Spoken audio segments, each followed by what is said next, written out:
फरेब खुर्दा शाही जो पला होकर गसों में, वो फरेब खुर्दा शाही जो पला होकर गसों में, उसे क्या खबर कि क्या है राह रस्म शाहबाजी। भाई आप और मैं शाहबाज थे, हमें फरेब देकर इन्हें गिद्ध बनाया था, खान साहब ने दोबारा शाहबाज बना दिए। आपका मेरा तनाज़ा हो भाई और अब फैसला आपके हक में आए तो मैं डिसग्रेंटल्ड एक इंडिविजुअल हो के कहूँगा कि जी काजी साहब को फ़ौरन इस्तीफ़ा दे देना चाहिए। कितनी शर्म की बात है। यानी आपके यानी मीठा मीठा आप और कड़वा कड़वा थू थू, और शर्म आनी चाहिए इनको। खान साहब ने 9 अप्रैल की रात में कहा था 11:55 पे, कोई रह तो नहीं गया, याद है आपको? मुझे भी याद है और मैं वो अपने हल्के में किसी को भूलने नहीं देता वैसे कि कोई रह तो नहीं गया। अभी भी कोई रह गया तो आ जाए, जो शेर का बच्चा है वो चट्टान बन के खड़ा। ये हमारी रियासत में मैं समझता हूँ इससे बड़ा तमाचा इस रियासत के तशख़्ख़ुस पे नहीं हो सकता कि एब्सकांडर बैठ के कहेगी जी डॉलर स्लाइड हो जाएगा, हम ये कर देंगे।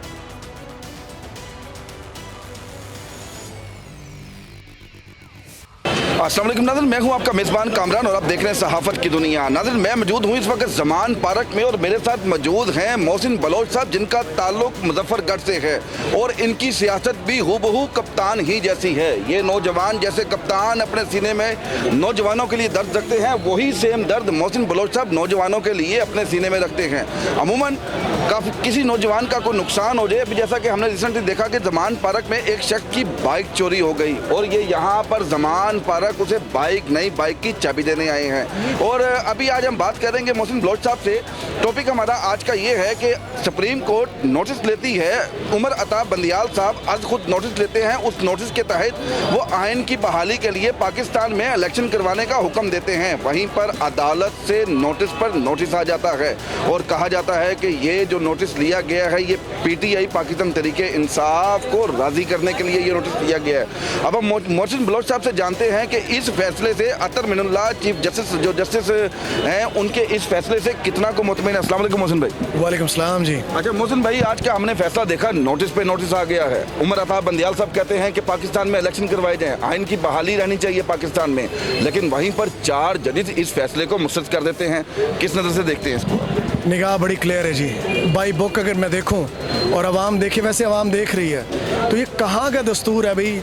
7, 8, 4, 3, 2, उसके बाद अब कल्ला अतर मिनल्ला रह गया। कितनी शर्म की बात है। वैसे मैं ये मेंशन नहीं करता किसी को, लेकिन अगर सुपीरियर कोर्ट्स को आप अंडरमाइन करें तो फिर पाकिस्तान की रियासत का वजूद किधर है? जो भी अंडरमाइन कर रहा है, जो भी, ये मैं हूँ, आप हूँ, कोई भी शख्स हो, फ़र्द हो, इदारा हो, कोई भी इंस्टीट्यूशन हो, अगर उसको अंडरमाइन कर रहा है तो पाकिस्तान की एग्जिस्टेंस तो स्टेक पे है ना। और जब ऑलरेडी यानी एक डिसीजन आ गया है चीफ जस्टिस का 3-0 से, उसके बाद काजी फायद इसा साहब का जो डिसीजन है और आज खुद सो मोटो फॉर नो रीज़न, उसके बाद 6-0 से उसको कल अदम किया गया है। उसके बाद हम देखते हैं आज डिसीजन एक नए जज साहब का आ गया जी, मैंने तो ये कहा था कि आप पॉलिटिकल जो एरिना है उसको उसमें इन्वॉल्व हो। मैं सारे क्लॉजेस देख रहा था जो उन्होंने डॉक्यूमेंट किए हैं। भाई ये कैसे हो सकता है कि देखें रियासत की बुनियादी सी जो रोल है वो क्या है, डिफ़ाइन करने की ज़रूरत है। 2 अफराद, इदारे या सियासी पार्टीज़ अगर लड़ पड़ें तो मसालियत कौन करेगा? इदारा करेगा ना। इदारा कौन सा है? वो अदलिया है, सुपीरियर कोर्ट से ना, हाई कोर्ट से सुपीरियर कोर्ट्स तक। तो अगर वो करेंगे तो उनका रोल है ना। तो ये कैसे हो सकता है कि आप ये लिख दें कि जी यानी सुपीरियर कोर्ट का कोई रोल नहीं था और पॉलिटिकल मामलात में अपने आप को ड्रैग करने का भाई रोल है। यानी दोनों लीडर ऑफ अपोजिशन और प्राइम मिनिस्टर लड़ मरे और किसी यानी उस पर ना पहुँचे डिसीजन पे। मियां मोहम्मद नवाज शरीफ साहब की जानिब से कहा जा रहा है कि अगर पाकिस्तान में इलेक्शन होते हैं तो डॉलर की कीमत 500 पे चली जाएगी। इसमें कितनी कुछ सदाकत है? ये आपको याद होगा, हम सबको याद, मैं रिमाइंड करवाता हूँ, बड़ा ज़रूरी है कि जब मियां नवाज शरीफ के ख़िलाफ़ पैनामा केसेस में फ़ैसला आया था तो chief justice of Pakistan Asif Khosa ने Italian Sicilian mafia don Carlos का एक बड़ा फेमस नावल है, उसमें उसने वहाँ से साइट किया था ये और लिखा था कि behind every fortune there is a crime, कि हर दौलत का इर्तकाज़ रखने वाले शख्स के पीछे कहीं ना कहीं ताने बाने किसी क्राइम को मिलते हैं ना। ये मैं नहीं कह रहा और चीफ जस्टिस ऑफ पाकिस्तान ने कहा था। अब आप देखें अल्लाह की यानी कमाल देखें कि एक एब्सकॉन्डर है अदालत से और वो डॉन साहब लंदन के बेहतरीन अपार्टमेंट्स में बैठ के एवन फील्ड में, मैंने खुद देखे हुए हैं, मैं ट्रैवल करता हूँ दुनिया में, वहाँ पे बैठ के ये कह रहे हैं कि पाकिस्तान में अगर फैसला मेरे हक में, मेरी पार्टी के हक में नहीं आया तो डॉलर 500 का हो जाए। इसका मतलब आप समझे ना, इसको थोड़ा सा मैं अनपैक करूँ। इशारा दे रहे हैं किसी को? इसका मतलब ये है कि उस शख्स के वो जेन्युइनली डॉन है और अदालत ने सही लिखा था उसके बारे में। इसका मतलब है उसकी वो ब्लैक माफिया और ब्लैक मनी के ये पीछे है, इसकी पार्टी भी और ये शख्स भी, और ये पाकिस्तान की सलामती और पाकिस्तान की रियासत की जो अंडरपिनिंग है उसके बड़े शदीद खिलाफ है, और ये चाहता है कि उसके हक में फैसला ना आया तो ये तबाह कर देगा। अर्ली 60s में जब डॉन कार्लोस, जो सिसिलियन माफिया था इटालियन, उन्होंने एक्चुअली यही किया था।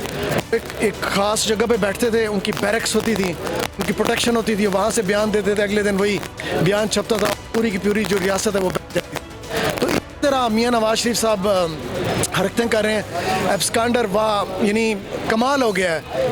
ये हमारी रियासत में, मैं समझता हूँ इससे बड़ा तमाचा इस रियासत के तशख़्ख़ुस पे नहीं हो सकता कि एब्सकांडर बैठ के कहेगी जी डॉलर स्लाइड हो जाएगा, हम ये कर देंगे और हम धमकियाँ देंगे। नून लीग की जानिब से चीफ जस्टिस पाकिस्तान का इस्तीफे का मुतालबा, चीफ जस्टिस पाकिस्तान से इस्तीफे का मुतालबा दुरुस्त है?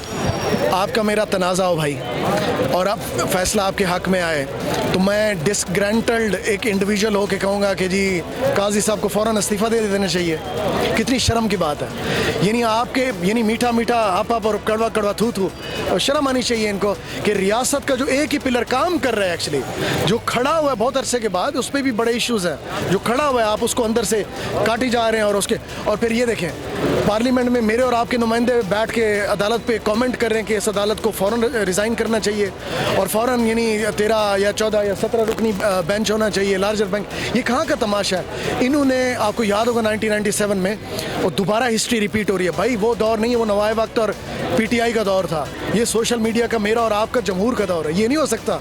पाकिस्तान की 13 जमातें तहरीक इंसाफ के खिलाफ, तीसरी ताकत तहरीक इंसाफ के खिलाफ, पाकिस्तान की अतिया से आवाज़ें तहरीक इंसाफ के खिलाफ। क्या समझते हैं इन हालात में इलेक्शन हो जाएंगे, पाकिस्तान हो जाएगी? भाई खान साहब ने 9 अप्रैल की रात में कहा था 11:55 पे, कोई रह तो नहीं गया?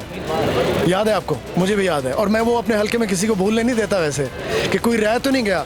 अभी भी कोई रह गया तो आ जाए। जो शेर का बच्चा है वो चट्टान बन के खड़ा है, वो इज़ अ स्टेट्समैन। देखें वो अलेक्जेंडर की बड़ी फेमस कोट है, फॉर्चून फेवर्स द बोल्ड। वो इतना दलेर और नेक और जीनियस आदमी है। जितना ज़्यादा उसको ये तंग करने की कोशिश करते हैं, उतना खान साहब का, मेरे लीडर का, शेर का जज्बा और जो उसका ब्रेन है काम करता है। वो किसी ने खूब कहा है कि खान साहब के खिलाफ जो रियासत लड़ रही है ना, ये उनकी स्ट्रेंथ पे लड़ रही है। अब खान साहब अपनी स्ट्रेंथ पे पूरा मुल्क खड़ा किया उन्होंने, अल्हम्दुलिल्लाह। ये कुछ नहीं कर सकते। चीज़ मैं आपसे जस्ट लास्ट थिंग वो मैं ये कहना चाहता हूँ कि ये जितने लोग कह रहे हैं कि सुप्रीम कोर्ट रिज़ाइन करे और ये वो लोग हैं जो 75 साल से मुझे और आपको इन्होंने गिद्ध बना के रखा हुआ था, फ्रेब देकर। उलामा साहब का मिसरा मुझे ये बड़ा रेजोनेट करता है इसके साथ, इन हालात के साथ, कि वो फ्रेब खुर्दा शाही जो पला होकर गसूम है, वो फरेब खुर्दा शाही जो पला होकर गसूम है, उसे क्या खबर कि क्या है राह रस्म शाहबाजी। भाई आप और मैं शाहबाज थे, हमें फरेब देकर इन्होंने गिद्ध बनाया था। खान साहब ने दोबारा शाहबाज बना दिए। चलें जी, इनका ये थे मोहसिन बलोच साहब। मोहसिन बलोच साहब ने कहा कि 9 अप्रैल की रात इमरान खान ने पूछा था कोई रह तो नहीं गया। मोहसिन बलोच साहब दोबारा पूछ रहे हैं कोई रह तो नहीं गया। इसी के साथ अपने मेज़बान कामरान चौधरी को इजाज़त दें। अल्लाह हाफ़िज़।